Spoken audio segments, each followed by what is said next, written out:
This is the Transformers Legacy Deluxe class Pointblank with Peacemaker Targetmaster. In the Japanese version or the Takaratomi version, I think he is known as Blanker with Peaceman. Now, the figure is a Generations version of the original G1 Targetmaster of Pointblank, and just by my first impression and overall experience with the toy, it's an okay figure. It's definitely not one of my favorites for this wave. I'm still struggling to really enjoy this figure. Let's take a closer look at the details of this figure. Now, on paper, this figure should be just absolutely terrific. It should be an amazing figure. But somehow, when they executed the figure looks cheap. It feels like a knockoff. There are a lot of solid pieces here and there, but 70%, 80% of the figure just feels light, cheap, and it feels like they got parts from a knockoff. I don't know, because if you look at him now, the sculpt, just at face value, looks amazing. You have this wonderful looking head sculpt. Let me show off that head sculpt. It really looks great.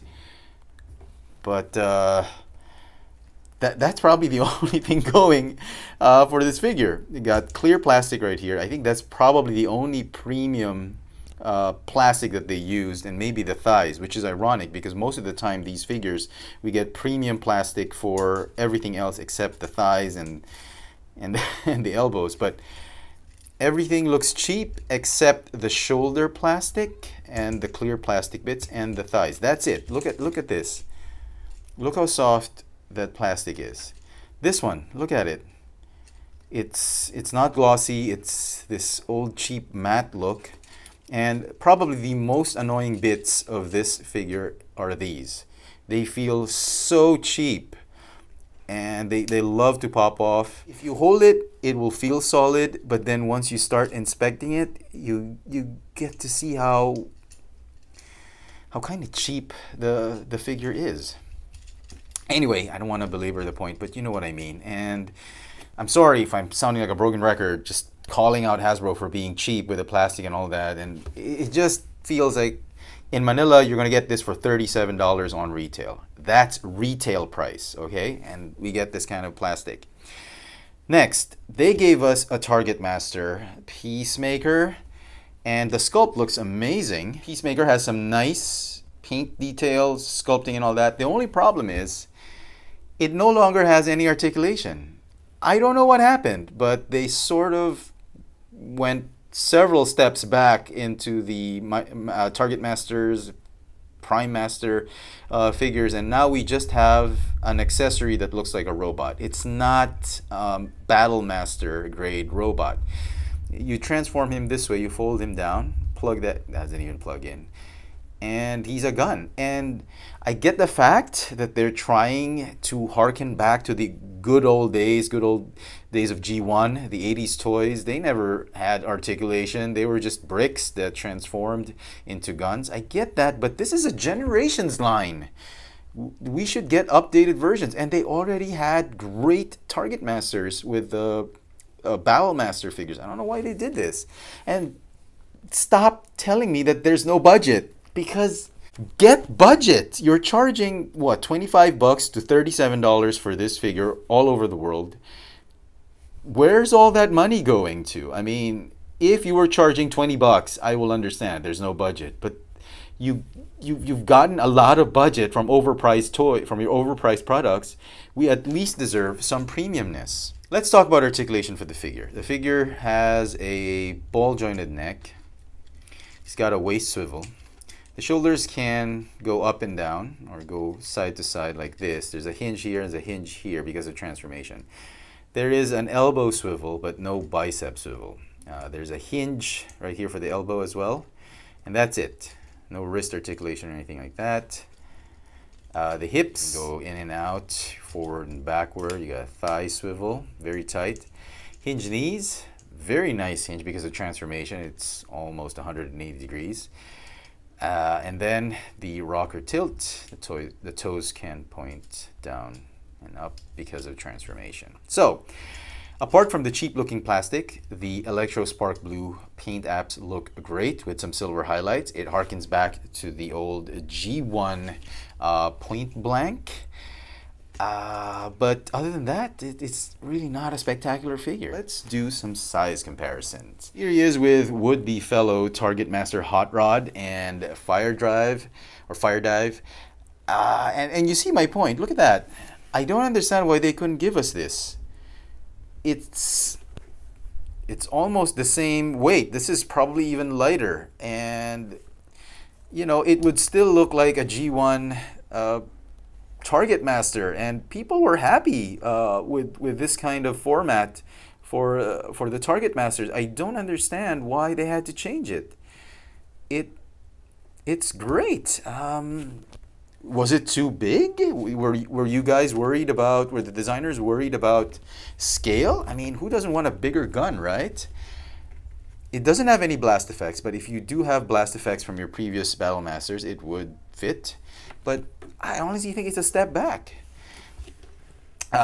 One good thing about this figure is it is a tall figure. I do appreciate that. They've given him a little bit more plastic. You can see how far the Deluxes have shrunk, and this guy is actually a Voyager class. So him being this tall and this massive, I guess that's a good thing. That's one of the good things going for the figure. It's a nice, hefty, massive, cheap-looking Deluxe class figure. And now for the dreaded transformation. I honestly did not enjoy the transformation for this figure. It felt like a chore. I felt over-engineered, but we'll see. I'll do my best to show it off as best I can. Put the weapon off to the side. Okay, let's conceal the head first. I'll go ahead and unpeg the back panel. You're going to fold that head down, close it back up, put the front part of the windshield right there. Okay, now the arms. Okay, the arms are actually pretty tricky. Legs are also pretty tricky a little bit, but the arms I think are probably the most horrible part of the transformation. So what you need to do is you need to invert these panels on his forearms, fold it up like this, and fold the forearm like that on a secondary hinge on the elbow, and then just squeeze it like this. Okay, that was clear as mud. I apologize. Okay, so let's do it again. Go ahead and fold right here. Fold, there's a hinge here, but there's another hinge right here on the elbow. And that's what you need to fold. Fold that elbow up like that, and then fold the forearm like that. Okay. I hope that was clear the second time around, and then just tab those pieces together, and that will form the front part of the car. Okay. Now these bits right here, the cheap looking bits, they have a tendency to just pop off, so bear with me, they're going to pop off probably. I hope they won't, but they'll probably pop off as we transform the legs. So rotate the waist. You see these tiny pegs right there. They are going to slot onto those semi slots just at the back of his shins. Okay, so you want to fold it like this. Get the windshield out. Fold the toes down. And you have to fold it all the way down, because if you don't, the wheels are not, the undercarriage is not going to clear and the wheels are not going to roll properly. So fold it as tight as you can, and then these bits right here, they're going to lock the toes in and just complete the transformation the side of the car. Okay. Okay, that wasn't so hard. Now this one is a more difficult one. I had trouble doing the right leg more than the left leg. So you want to fold it down and just press it all the way down. Okay. Okay. And then just tab it in like that. Okay. Not too bad. Okay, this was probably the 5th time I tried to do it, so it probably loosened up some of the joints. Okay. And finally, just close up that canopy or that windshield, and there you go. You have a pole position car. If you remember that show, Pole Position, I keep bringing that up with these Cybertronian vehicles. Kind of looks like that. The gun, normally you would have like a peg hole right there to plug in the Targetmaster, but then in this case you've got slots right here. And plug the flat pegs right there of Peacemaker, and there you go. There he is. And this is the most cheap looking alt mode I've seen for the Legacy line, apart from Burnout. Burnout and this guy are in the running for cheapest looking alt mode. You see the lack of a gloss on the plastic. It feels hard, but it kind of feels cheap. I don't know. Yeah. So if you folded everything properly, the wheels are going to roll. The wheels are all on rivets though. That's a good thing. So despite a lot of good things going for this figure, design-wise, the sculpt, you got some nice bits right here in front. Nice clear plastic. I love the Electro Spark Blue, riveted wheels, very solid robot and alt mode. I'm just finding it difficult to like this figure. It looks cheap, kind of feels cheap. Transformation's overly engineered. Not my favorite, definitely not. Let me just show off some comparisons. Here he is with Kingdom Sideswipe and Tracks. Kingdom Tracks right there. So again, he's a decent sized deluxe class figure, both in alt mode and in robot mode. No complaints there. But compared to these other two figures, look how premium they feel. They look and feel very premium. This guy is just lackluster.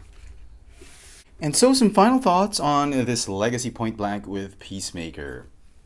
I'm trying to be nice and give some credit to the designers by saying this is an okay figure. It's not a super great figure that you have to go out and hunt for and write home about, but I just had high hopes for this figure, and on paper it should be an excellent figure, but the way they executed it, it just feels like it's lacking. The quality of the plastic isn't as great. The Targetmaster should have been in the Battlemaster format. The transformation was a little too over-engineered for me, I think, much like how they over-engineered the Cliffjumper Mold's transformation. It's not horrible. I'm not going to say it's a bad figure. I'm just not going to recommend it enough for the casual collector. If you're a casual collector, you don't have to pick this figure up right away. You can go and wait for it on clearance. It's probably going to end up like Prime RC or Prime Knockout on the shelves and just go on clearance after a few months. So no worries, you don't need to rush and buy this figure.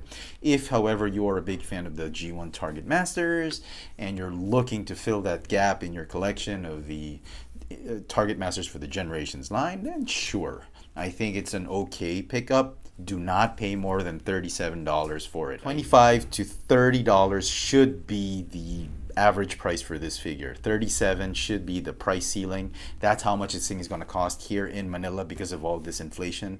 But anything beyond $37 is just insane. If you can get it for 20 bucks, great, because I think it's just a $20 figure. So lots of positives with the figures. I think it's a good sculpt. It's a great design. And some great paint apps. Some pieces are pretty premium looking. It's a good size deluxe class figure. It's pretty big, both in alt mode and in robot mode. And some negatives with the cheap plastic, the step back in terms of design for the Targetmaster, the over-engineering transformation, some soft bits here and there, some cheap looking feel towards 70–80% of the figure. This figure is going to get a 7 out of 10. I'm being nice, okay? I don't want to give it a 6. I think it deserves a 7 out of 10. I think it's fair. Do let me know in the comment section what you guys think of this new Transformers Legacy Deluxe Class Pointblank with his Targetmaster Peacemaker. Hit that notification bell so you never miss out on any of my latest video reviews. And if it's your first time here, please subscribe. Thanks for watching.